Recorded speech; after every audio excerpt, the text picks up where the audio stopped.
Welcome to Saturday's Warrior, the channel where we talk all things BYU. And tonight I've got with me a very special guest.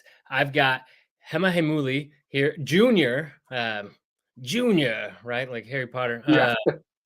joining me. And your bio says Polynesian creator, producer, but our fans most likely know you from your work at producing with BYUSN, as well as if they're on Twitter, they most likely have come across your account, XHems. If you haven't, go look them up. It's worth the follow. So thanks so much for joining Appreciate it.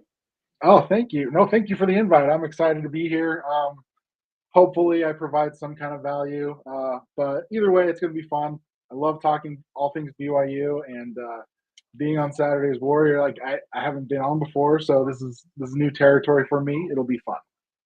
Well, we love getting guests on, especially guests that can bring new insights. Obviously, you have a certain closeness to the program through a couple of different channels. Obviously, working for the BYU TV and by extension the university, being around that and the proximity to the players, but also through your own family legacy and ties to the university and playing with the team. And something I thought was interesting is you put on your own bio, you put Polynesian first. And something I think is really interesting is like the close ties that Polynesians have with the church, probably by per capita, probably a very outsized proportion of Polynesians are members of the church versus other populations. I don't have the statistics on that, but it feels that way, as well as probably an outsized proportion of our football players, probably, or somehow tied to the football community. And you're a family that's both. And so can you talk a little bit about that, about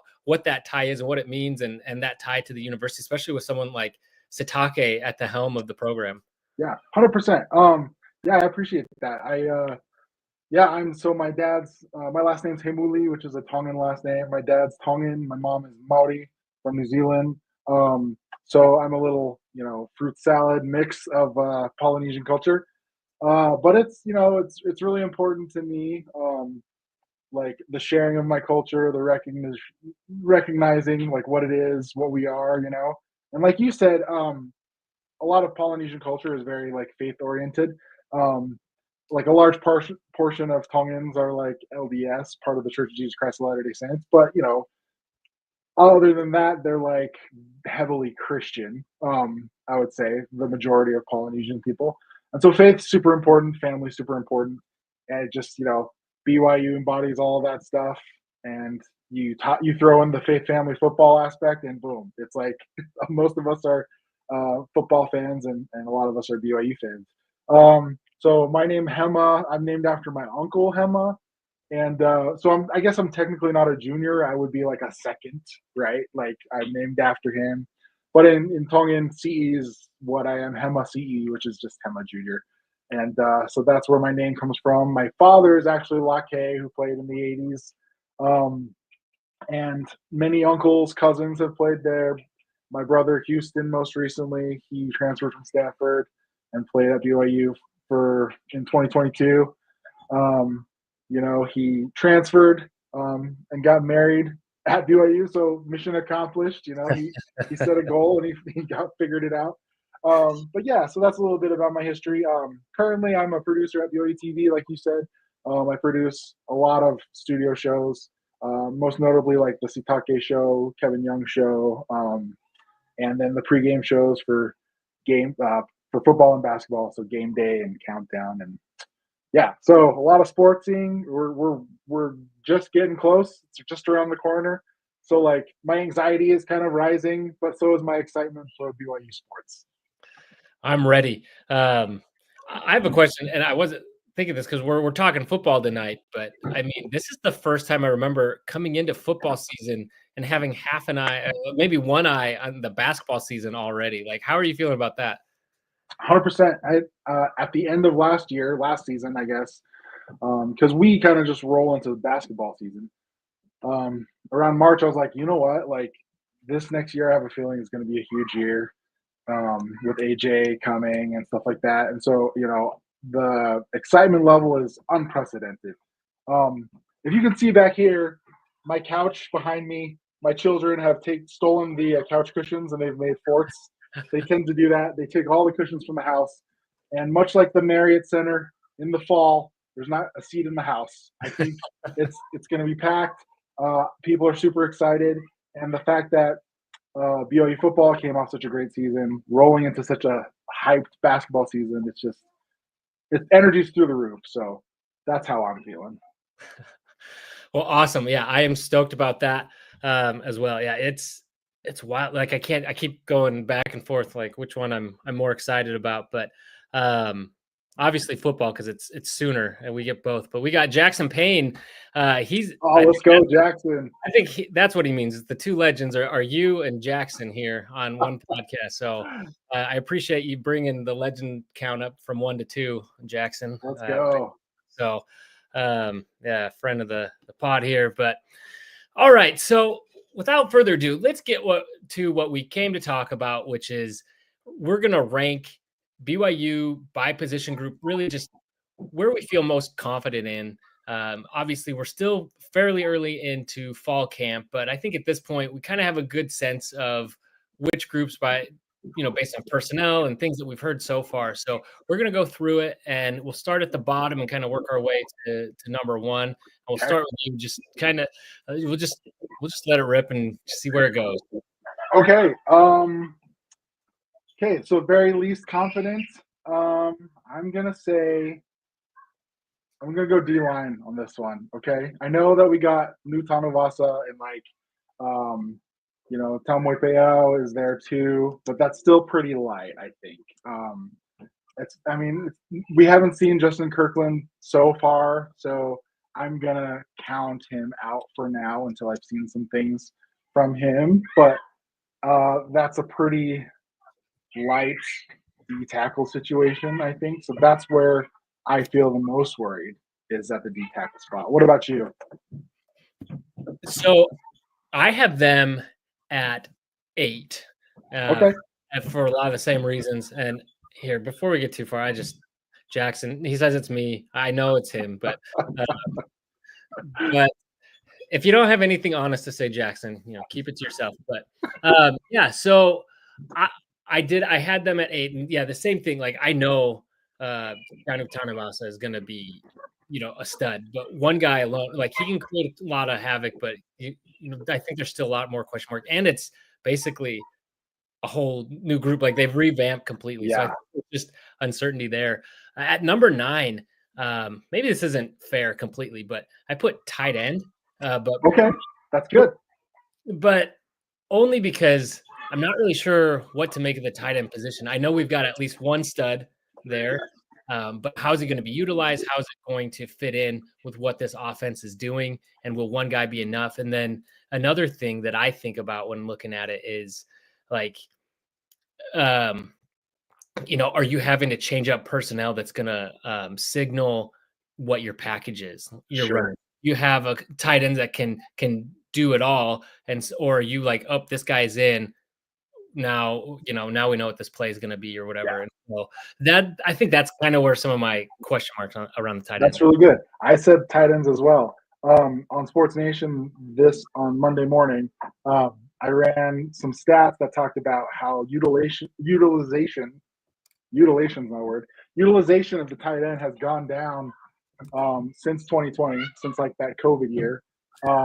In like 2020, there were 12 touchdowns from tight ends, all from Isaac Rex. And then 2021, it went down to 4 touchdowns for the season. 2022, it kind of rebounded with 8. 2023, there's 3. Like it's just we haven't seen the production from tight end. And I'm not saying, because Isaac Rex was a great tight end, right? I'm not saying, that the personnel has anything to do with it. But I wonder if depth has something to do with it, because apart from Isaac, especially when Holker left, it was like, who else was there, right? And it's kind of a similar situation. Coach Gilbride said that Carson Ryan is a do-it-all tight end. Well, after him, then what? And he can't play the entire game, and I don't know how many heavy packages or tight end packages they've got scripted, but having just one solid guy is kind of concerning. So I agree with you. Tight ends is my next one.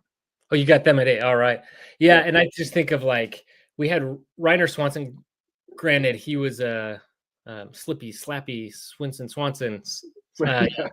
um, he is, or like, he was really good and he had his moments, but there were, very few and far between. Granted, he was a freshman too, so a true freshman. So it's hard to say how much. And then Isaac Rex, I don't know how much, injuries and things played a role. So now you get Carson Ryan, who's, you know, coming in as should be at the peak of his prowess, and we should be able to see him in all his glory. So we should see how it. Hopefully, they're able to do more with it, and I think if they can, it'll be a huge help for a new quarterback in there, giving them one more outlet to target. And so hopefully, it's something they can utilize. Okay, so who you got at 7? So I'm gonna say quarterbacks. I mean, did you like? Is that a separate position for you? Like, quarterbacks is got me worried sick. I don't. You know the saying, if you have two quarterbacks, you really have none. Like, we don't have a quarterback that's so far, and I know it's early, that has separated himself from the group. I remember at the end of last week, they're like, there was chatter. They're like, we're hoping, ideally Monday, is what we heard, like, so that we would have an idea of who the 1 and 2 would be, or who at least would split the reps. Um, we still don't know. It's still pretty up in the air. So, yeah, so that's why I say quarterbacks. What about you? Are you pretty much the same thing? Yeah, I'm Yeah, looking at my list. I was like, oh, I thought we'd have a little more variance. But yeah, it's quarterbacks. In fact, I was actually questioning why I had him as high as I did at this mm, point. Um, I I do think, yeah, everyone knows why there's questions around it, and right. the I don't know. I'm of two minds of it. One is that, look, Jake was, his stats were mediocre. And Mhm. while he got us out of some tight spots, he also put us into some tight spots. Does that even out? And if you get someone else who's a steady hand with all the weapons around him, maybe that's enough. On the other hand, Jake knew the offense really well, and he was a gamer. We've been going back and rewatching uh, the games and going back through them from last season and watching the highlights. And as I've been doing that, I just realized how he had such a feel for when to pull back and like when he could run and how he could just pick up chunk yards in clutch Yeah. moments. And so he had a sense for that. And that's going to be something that's going to be hard to replicate. And so there are a lot of question marks, especially, without a quarterback, even if maybe the coaching staff, I'm sure they have a much better idea at this point, but without really knowing who that QB is officially at this point, I don't know how you can have them very high on this list. I would even say that, like, Jake Retzlaff last year, or sorry, the year before that, his performance, like you said, lost us a bunch of games, and then the last season it won us some games, you could argue, and that just shows how close we were 2 years ago. Like, how the margin of error was very thin. Like, BYU was in a lot of those games 2 years ago, right? We were in the Oklahoma State game, and then we let it go, and like other games, we were pretty close, and so. That was kind of the Jake Retzlaff vibe, right? Like, he was like fiery. He has overwhelming confidence. Sometimes it was like, where's the confidence coming from? You just are just slinging it around out there. But I think that lends itself to that this season. The narrative is we're looking for a quarterback that can manage the game. Lessen the mistakes, margin of error, smaller. And so, yeah, so I agree with everything you said about the quarterback position. Um, yeah. Okay. And so who do you have after that? So next I would say, this like midsection of the rankings, they're all pretty much around the same area, and so I'm going to start with just corners. If that's a position that you've separated out. I would say corners is just like there's a lot of new, well, people that we're looking for them to take a step, right? Like, we know what Evan Johnson's about. We know even Maury Bamba what he's about. Is Therian Alexander going to like step up and become a playmaker? This Jaden Dunlap person, like, what's he going to be like? And so that's just where I have the questions now. I think another group that I feel like is very high up on the list, probably maybe my number one, um, will be able to help out the corner situation on a lot of situations. So we'll get there when we get there, but I put corners for the next one. Nice little tease there. Yeah, You got to well, yeah, tease. and we'll tell you. Um, no, I'm with you on the corners. But the next group I have is running backs, and that Okay. took a hit recently with the news of Hawanga. And I do Yeah. think it's not so much the talent because we've got great talent. I feel very good about the guys we Yeah. have, but we we persisted last year through the season because of our depth, because everybody Right. felt at some point was injured. And it's crazy because we had guys have to play clutch games and still were able to maintain red shirt, right? And so that's how much Right. depth we had. And we're not sure if Hinkley's coming back yet, if that's going to get approved. And so I just think with all that question mark, if everyone's healthy, everyone's here, this is right there at the top for me. But Right. because of those question marks, I had to bring them down. Right. It's like, obviously LJ is going to be the starter. I'm looking for him to take another step. Like, I think he's improved. No pun intended. Um, yeah, to take another step. I'm looking for a more violent LJ. He does look more like toned, like he looks bigger. And I'm not a chunky bigger, like good big, right? It looks like he's losing some of the baby fat. I'm hoping that he can turn that muscle into punishment for opposing defenses. But Sione, I like him. He just was injured a bunch. And Jovesa de Mooney, I know he's good. Like I saw him in high school. He was great in high school. So we'll see like what he can do at the next level. But yeah, we really need Folau or Hinkley to get that waiver because we probably wouldn't have won the Utah game if he didn't bust open that one run. Like we need guys like that. I love that. I love that description. Violent. Is it in LJ's nature to get violent? Because he's so It's soft spoken. it's really not like it. I mean, the style of running is I can like describe it this way. Like the way he runs is he slips tackles. Very Barry Sanders esque. Like we're used to Sione Moa, Harvey Uma, like just going straight through people, right? Busting through until they get to the open field. LJ likes to like kind of finesse his way. He's good at like moving like kind of laterally, slipping tackles and getting yardage that way. But he's got a good body. He just needs to, get his arm out there, use them as weapons, and get himself another couple yards at the end of runs. So yeah, so hopefully he takes that step. But I actually had the running backs next, so Okay. we're pretty in sync actually. All right. So that's in line. So who do I have next? And I'll see where they fall for you. Because I actually had yeah, I had quarterbacks, then running backs, and then next I had offensive line and then I did. quarterback. So where do you have So, the offensive line? yeah, I have offensive line. Was that 4? I think I'm just trying to count it out. Oh yeah. Well, I think I've got like 10 positions. Okay, I've got 9.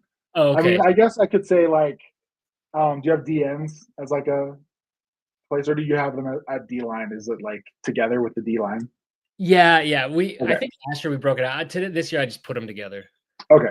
Um, let's see. So I got corners, running backs. Then I have O line. Okay. Because it's kind of starting to take shape. We know who the left and right tackles are going to be. Isaiah Jada, Andrew Gentry, they're going to be solid. I'm guessing Bruce Mitchell is going to be the starting center. Waylon's going to be left guard. Austin Leusa is going to be right guard. That's what I'm thinking. We don't know for sure, but then after that, it's kind of just like a mix of whoever's not playing, they can fill in there. And I'm looking at specifically like Sonny Makasimi, like he's going to fill in different areas. And that's where I feel least confident. Not that they're not capable, but it's the depth, kind of like what we were saying earlier. Yeah. Well, I was listening to somebody today, I think, that said it was quoted that they're saying they're 9 deep or something on the offensive line. And if that's true, then great. But I think my question mark is okay, there's talent, but it's a lot of new guys, and Yeah. you're kind of moving the people around, pieces around.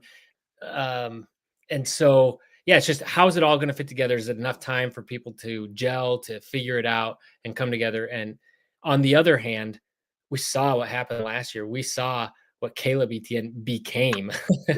you Yeah. know, and so it gives me confidence that like this can happen and it can come together. I believe there's talent there. It's just whether they can gel. And so that's why I think they're kind of in that middle. It's like, yes, I can see it, but I kind of Yeah. need to see it before I believe it. And it's not like they were shuffling around a bunch of scrubs last year. Like it was all injury, like, and we were shuffling people around. And then, year over year, we're sending tackles and offensive linemen to the NFL. So that's like a good problem to have. So I don't think this is like a negative, uh, we don't have depth. Like it's just we keep having to reload. And when you reload every year, people are going to have to, there's a learning curve. Like they're going to have to step up and figure things out. But like you said, I don't, I've never felt more confident having this offensive line coach than like these past 2 seasons. So I think it's all good. Right. I feel pretty good about it. It's just I'm just not certain at this point. But also there's going to be a lot, with a young quarterback behind them, there's going to be a lot more pressure on this O line to really protect him and help him out. And then that was the other thing. Isn't maybe you can answer this question. Because what's his bucket? Why am I forgetting his name? The quarterback most likely to be the starter. Oh, McKay? McKay Hillstead, Yeah. sorry. Because Yep. is he left-handed? Oh, I I think thought he I just is. saw that somewhere. I was like, why are people not talking about this? Because that's going to be a Yeah. big deal too in terms of reps, getting everybody just sorted out. Like how Yeah. hard is that for an O line to like switch back and forth? Yeah. I think it's not as uh as scary.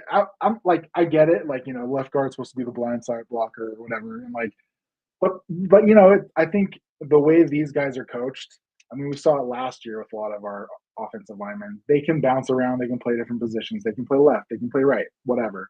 And so I don't think that's like as big a deal as we feel like it should be. Because I mean Isaiah Jotto's like he could be good on the right side too. Andrew Gentry, he has enough experience, he could play the left side too. Like I think they would be fine. Yeah, it's just you're right. The offensive line is going to have to absorb a lot of pressure, and A-Rod's going to have to get pretty, not like tricky, but like he's just got to be uh, aware, like when to use whatever whoever the quarterback is. They need to be able to use the running backs as much as they can, use the tight ends as much as they can, like just to relieve some of that pressure that the O line's going to have to take. Well, we will see. But like you said, with the coaching situation now, like I feel really good about what this O line can become. I mean, seeing Caleb Etienne from one year to the next in arguably a even more pivotal position and just see him excel, it was phenomenal. Made me a believer. All right, so who do you have? I think we're caught up through there. So what do you have? Okay. Well, so who I have next is I got the wide receivers next. I think, I think we're pretty good there. I mean, Chase over his career has shown that he's pretty durable. Like, last year he got injured at the end of the season, but like he's a solid receiver one. I think number two will be JoJo. I mean, they'll play together across the field. We got some promising young talent like Tay Nakua. Like, I know he's super talented. We haven't really seen much, but he's a freaking Nakua. Like, I think he'll figure it out. And I remember watching him play in high school. He was the most athletic of the Nakuas. Low key, don't tell Puka I said that.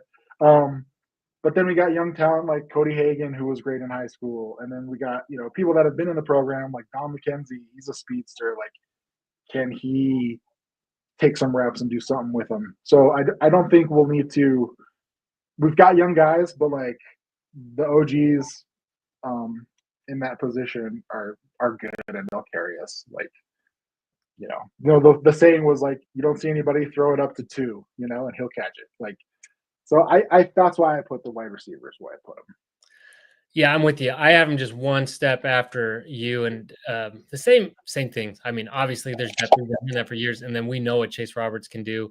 Obviously, having Lassiter back would have been great, but I think there's a lot of young guys, and it's just time to see them start stepping up. It's like this is what they've been here. They've been in practice doing. They've been prepping for. They've gotten some reps in the past years. Now this is the moment that we expect them to step it up. And I think there's a lot of guys that a lot of people who are closer to the program than I am are really high on.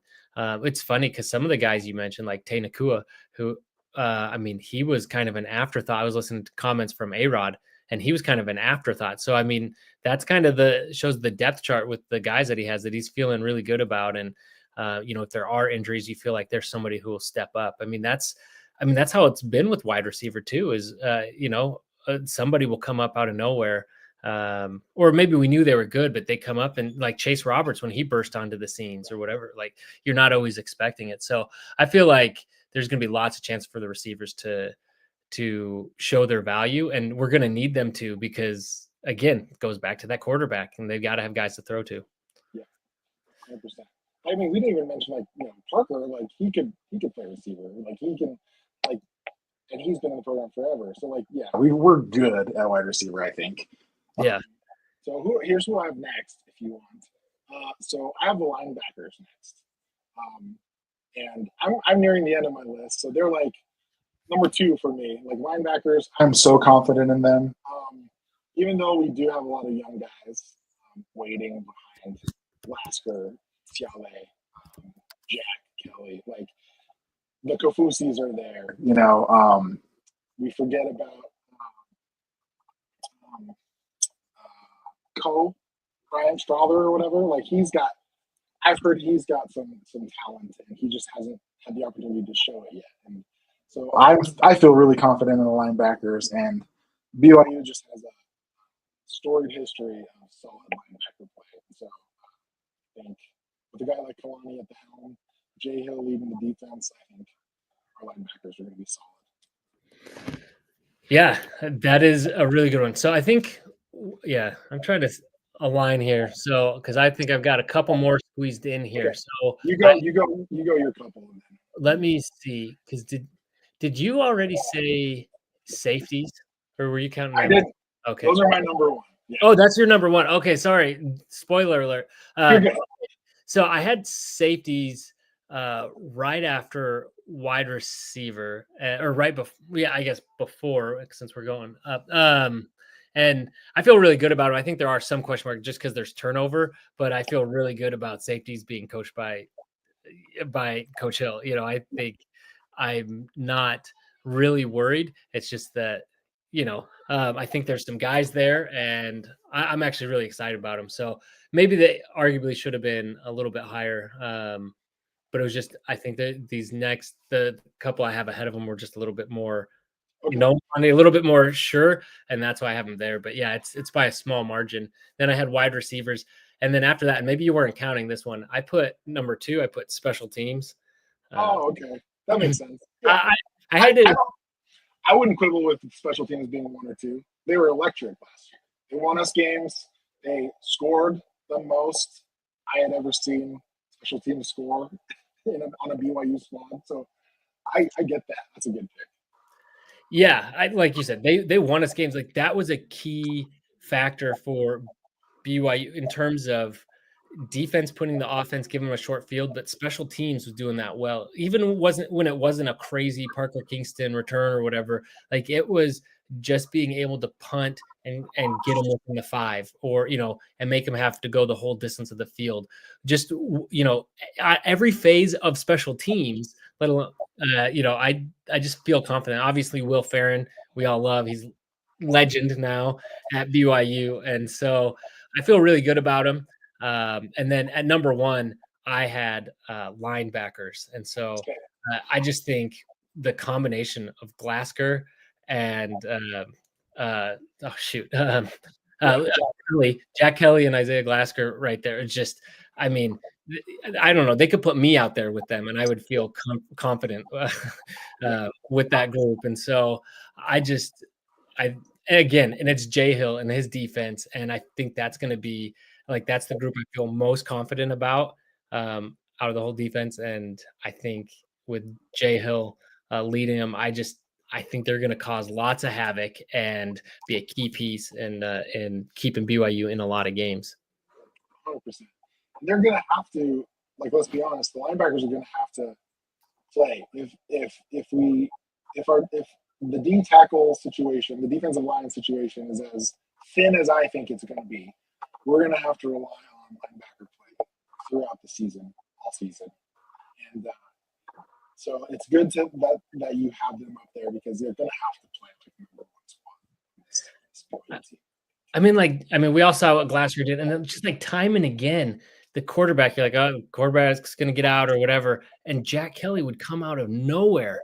And, sometimes they get rid of the ball first or whatever, so he wouldn't like get the hit or the tackle, but just being able to always have that pressure on the opposing quarterback. It's just, and I don't know. So I feel really good about him, but we skipped over, I touched upon safeties, but that's your number one. So tell us why safety should be the position group we're most confident in. Yeah. So safeties, I think, in my opinion, like the safety position is the telltale sign of a healthy defense. If you have stellar safety play, your defense is typically like pretty stout. But now let's talk about I think safety is pretty deep, to be honest. Between Raider Demooney, Tanner Wall, Talon Alfrey, you could trot any of those guys out to start and feel good about it, right? So then who's going to back them up? Tommy Prasis, Fali Talasatuala, those are solid backups if they're going to back up, And I think having any of those guys in the rotation, people that can cover, people that can stop runs, they will assist the linebackers in the teeter-totter of coverage versus pressure, right? If someone's pressuring, someone's got to cover, and it's a teeter-totter in the people of the defense. I think the safety position and the linebacker position, they're going to have to be ballers. And that's why I'm most comfortable with their safeties. You're most comfortable with the linebackers. They're kind of of the same cloth, right? They're both part of the defense. And I think that just shows us that we have such confidence in Jay Hill. He's doing, and Coach G, these are guys who know what they're doing. They know how to build a defense. And it's nice that that's the part that we're most confident in. Yeah, and you've convinced me. I'm moving safeties up. I'll move them up to number 2. You've convinced me. Let's go. I love watching the safeties and last too. And I think we got guys there, and that Jay Hill specifically coaches the safeties, right? Yeah. So. And in fact, when he first got here, this is a story that Kalani told me at the end of the coach's show or whatever. When Jay Hill got to BYU, and he kind of took stock of who was on the defense and stuff like that. And I don't remember who was in those rooms, but I do remember Kalani telling me that Jay Hill said, "Where's all the safeties?" And that's when we started going hard and going after specifically safeties. Then shortly after, it was Raider Demooney committed, and Fali committed. So it's definitely a Jay Hill brainchild to have a deep safety room and physical linebackers. It's very much a Jay Hill defense. Awesome. Well, I'm really excited. So having said all that with this group, have you? I don't know. Are there any questions that you still have from as they go through fall camp that you're hoping to learn that might shift your opinion on any of these groups?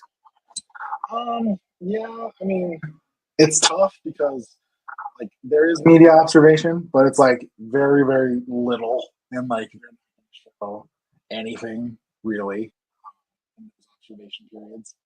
Those 15 minutes that we have to watch, but I would probably this week pay more attention to probably just corner play, DB play, maybe look at the nickels if they try them out, just the way that they're moving on the field. But I don't know, man. It's kind of tough because it's not a real game. These scrimmages, and it's a lot of it is dependent on the quarterback play, and we don't know what that's like. So it's hard to see. I'm mostly looking at the quarterbacks, like who's making the most reads. I'm asking around, like who's made the most mistakes. Like, is someone being, too careless with the ball? Are they being too conservative and they hold on to it too long? Are they like, that's kind of, I mean, that's the other thing. So, Yeah, I think that's one thing we're all hoping to hear about, and find out, get some answers in that regard. So having said all that, we feel pretty good about this. I think because there's no one group when I look at this. It's not like past years when there's like big question marks where we're really concerned. Because even like the defensive line that both of us have low, or the tight end that both of us have, those two groups at the bottom, you've got some studs. You at least one stud, right? We just down from Utah, and both of those that are really good. So there's still talent there, and so you feel pretty good from top to bottom. How now? Obviously, with new quarterback, all that. What's your record prediction for this season? oh, I have one somewhere over here. Honestly, I'm pretty bullish on these Cougs, despite their shortcomings. I think they're definitely going bowling. I think 6-6 is the floor. I think if they go 6-6 and we go to some crappy bowl, like that would be disappointing. I have them anywhere from like 8-4 to 10-2. Like there's obviously, like if you go through the schedule, I think there's definite losses. And then there's like a couple of coin flip games, and I think that's kind of where I get my numbers from. So 8-4 to like 10-2. And who knows? Like maybe the quarterback play surprises us, and they go 11-1 or something. Like, I think they're winners. I think they can definitely win a lot on this schedule, and it's just a matter of like, can they put it together come mid-season? Yeah, no, I'm with you. I think 8-4 seems really reasonable, and I'm trying to go in.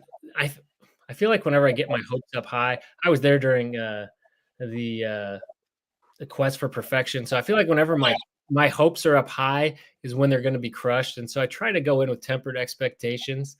I feel like I did a pretty good job of it last year for the first time, so I kind of feel like I'm a little bit to thank for the really good season. Yes, because I was able to go in like kind of, not getting too hyped. I'm super hyped this season, so it does not bode well for the team. Trev, I think you are like basically every BYU fan. It's kind of like a PTSD thing where like you don't want to celebrate too much because then you will get freaking destroyed and go 40. But like there's also that like element of like like to take it into like church context where you're like, oh, I didn't say my prayers and that's why my day has been so crappy or something like that. You know what I'm saying? There's like a little PTSD. But there's no like magic to it. Like I really do think that this BYU team that Kalani's put together, this culture that Kalani's built, is not as volatile and like fickle as like BYU teams in the past. I think what we have is what we have, and a good indicator of that is the first 2 games of the season. I think about if a Sam Houston situation arises where we only score 2 touchdowns, then we panic. Okay. If Portland State, and there's another thing, like remember last time we played Portland State, not a great year. But it was the same year we also played at ECU. I know because I was there. So I mean, I get that part, but I think Kalani's built a solid enough team where there is continuity, consistency. The culture is great, and so I feel like despite whoever the quarterback's going to be, like the team is insulated against that. It's built in a different way where we can mitigate those shortcomings. And so I don't think the sky is falling. I think 8-4 is very reasonable. Cougar fans should definitely look forward to that. Yeah, and I've heard a lot of BYU media say the same thing in terms of I think BYU's about as well insulated against this quarterback situation as any program, at least, outside of those that have like 5 stars that are like 3 deep or whatever, you know what I'm saying? But in terms of because this was such a complete team. We had complete team wins. You look at Kansas State, you look at Colorado, many of the other games, like those were complete games. And so you feel good that you can come in, give time, a new young quarterback time to settle in. And then also you look at the front end of that schedule. Granted, I don't want to jinx us with ECU because they've had our number the last times we played them, but you go through that schedule, you're like, okay, that is one where BYU, even if they end up going 6-6, they might end up winning the first 6, even if they lose the last 6. Like they have that capability with the way it's set up, which will really allow this team to get gelling by the time we get into what is a very difficult stretch near that back, starting with that Utah game. But you mentioned something though. I want to ask you while I have you, because this is the fun thing about having people that know a lot better than the rest of us. So you mentioned the culture that Kalani's built. And as I mentioned, I was there in 2017 at that ECU game. It's funny. Saw Tom Homo there and everything, and everyone was like kind of down on the program. And it felt like it was a culture thing a little bit with this program. Granted, they were getting a lot of new guys, and I felt like they had the brotherhood aspect of it, but maybe they were missing some of the other elements. And that was just from the outside, that they didn't know how to bring it. I don't know if it was lack of discipline, whatever it was, right? But something else was missing there, that it feels like they have like that complete package with the culture now. I don't know if you have any thoughts on that, on things you saw before, things that have changed, or just what your read is on it. Yeah, 100%. I'll share with you like a quick story. So I do the Kalani Sitake show, and it usually starts, the first show is usually at the end of August. So this year it's August 26th. The year before it was somewhere similar. And I remember I was chopping up with Kalani after the show, and we were just talking about the team, and this was going into the first game of the season. And Kalani literally told me, he was like, yeah, man, we feel good. I think we're going to surprise a lot of people. And this is like off the heels of the Big 12 preseason rankings, putting BYU at the bottom. And like, Kalani was like, yeah, I think we're going to surprise some people. And then the next week, Kalani said something similar, but like, he's like, yeah, we feel really good. I think, essentially he kept saying, they don't know, but they're about to find out, like early on in the season. And I remember thinking, like, yeah, you're crazy, dude. Like, because we had largely the same team as the year before. Arguably, it was more like convoluted because of the Gary Bohannon thing, where it was like another like quarterback, controversy at the beginning of the season with Gary, who hasn't played for a while. And so, like, I had my doubts, but Kalani believed, and week by week, he showed me that I was wrong with what I was thinking. And come middle of the season, I'm like, this is a Big 12 championship team. And then, like, they were so close. They were so close. And Kalani believed in it the whole way. And so, if you look at what Kalani's made, the minor adjustments over the years, getting in the right people into the program, making changes when he needed to. And, let's be honest, like, one of the biggest complaints of Kalani during his tenure was that people would say he didn't make enough changes soon enough in certain areas, right? And it's not that he didn't want to make those changes. It's just like sometimes the timing just doesn't time out. But now you're looking year over year, he's making the right changes. Jay Hill, he brings in TJ Woods to shore up that coaching of the whole line. And little by little, brick by brick, Kalani is building his statue, right? And last year was just kind of the start of that. And my first Kalani show is the end of this month. I'll chop it up to Kalani then. We'll see, how confident he is or what he's feeling. But the pieces are in place, and that's why I think everyone's saying that, like, despite the court, they'll win games. They'll win games this year.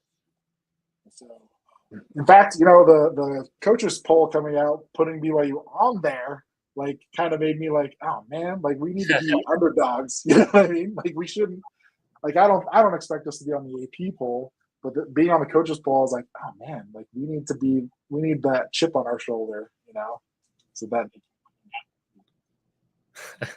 That's a good point. We don't want to be ranked preseason.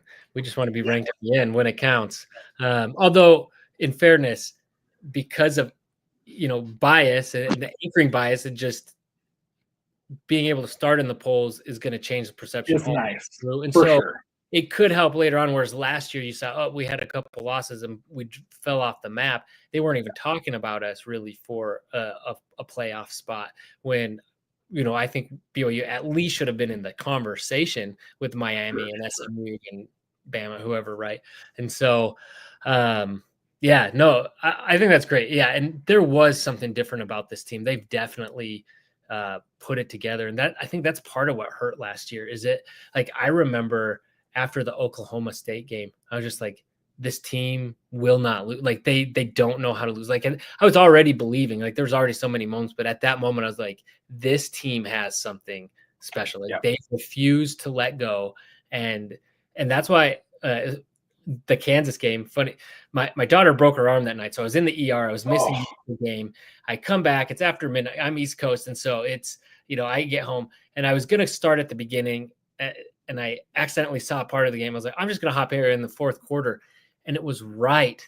I sat down right when we were doing the replay after that, the pooch punt, and awful. But I was watching. I was like, oh, BYU looks like better. Like, they're not going to lose this game. It's too close. Like, BYU doesn't, and it happened, and I couldn't believe it, and it was hard to process. But even bro, like the Arizona State game, BYU was there. They were in it. Like, that's what I think is so beautiful, though, is that, like, you look at the year before, 5-7, miserable losses in games that we were in. Like I said, the Oklahoma State game and like others, whatever. So the team that remained remembered that, and that's what they used in 2024 for that 11-2 or the 11-2 season or whatever. And so I think the beautiful thing is that Kansas game, that Arizona State game, it stung just enough that I think these guys remember it. And I remember talking to some of the players last season, like towards the end of the season, and they're like, yeah, we lost those games. We should have won. We messed it up. The accountability was there. Like, we blame the freak pooch punt. We blame the, like, officiating, Arizona State or whatever. But, like, the team lost the game, and they say that they lost the game, and they knew that they lost the game. And so I think that pays dividends in the next season, especially for those people that started those games. They remember the sting and, like, how close we were to a appearance in the Big 12 title game, like, just so close. And so I think that bodes well for the team this year. I could be wrong if we go 4-8. I don't know. No, I think you're right that the floor is 6. Like, I would be shocked if BYU's not in a bowl game. It would be a disappointment if they went 6-6. Like, yeah. I think that's real. So anyway, you're right, though. This team does seem to have, like, just that mental toughness, like, just something that maybe seemed lacking in years past. And I'm not just talking Satake teams. I'm talking Bronco Mendenhall teams that there was, like, something in their head at some point that they, when the pressure was really on, or I don't know. And so this team does seem locked in. And you know what? There's those 50-50 games, and I think we won 2 of them and we lost 2 of them. And, that seems about right. And so I think the gist will be not getting in those 50-50 situations. But when we are, I like your chance with a defense that can cause havoc, and with the special teams that, can do what it can do. Like, I think that puts BYU. And so when people are like, oh, it's just random, I was like, it's random, but they created that randomness. Like, they put themselves in that position to capitalize on those situations and create them in many cases. And so I feel really good about the team overall. I'm excited. I don't know. So, man, now I just can't wait for the season. You've got me too hyped. I got to remember, I don't want to jinx the team. You're getting me overboard. It's but yeah. So, all right. Well, any last thoughts here as we go out on this upcoming season? No, I think last year was a great year for not only the team but Cougar fans, because let's be honest, we truly enjoyed every single game. Like, every single game was, we're all part of history, right? Like, that's how I felt after the season was over. I was like, I can't believe I got to watch all these games. I think this year, BYU fans just have to kind of do the same thing. Go into it just like enjoy it, soak it in, for lack of a better phrase, soak it all in, and tune into BYU Sports Nation game day because it's going to be lit leading up to the game. It is. I do have to say, and I should have said this at the top, is just all the BYU TV like content, the sports content that we get. We are so lucky as a fan base. Most fan bases do not have this. It's great content. I appreciate, don't fully know everything that a producer does, but I appreciate you and all the people that work there that make it happen. And it's very lucky, especially when we have seasons like last season and what I suspect will be this season, where we can just follow that so closely. And it'll be super awesome. So, well, thank you so much for joining me, sharing all your insights. I appreciate it. Like I said, if you don't already, his handle's right there. Go follow him on Twitter. Get a Twitter account just to follow him. It's a lot of fun. It'll make you laugh and get some maybe insights along the way too. And any other plugs? Yeah, I guess watch BYU TV. Yeah, we got a big season ahead. I've been making a lot of plans. We're gonna have some really cool guests on, and so I'm not gonna spoil it. I'm not gonna announce anything before it is, but they're gonna be guests on the pregame show. And it's just part of the ride. So tune in, watch these people, enjoy what they have to say, watch the games, enjoy that. And at the end of it, you'll be happy because BYU's going to go 10-2. You heard it from Hema. It's joy in the journey. Put on my soundtrack here. All right. Well, appreciate you so much. And as always, go Cougs. Thanks, Trev.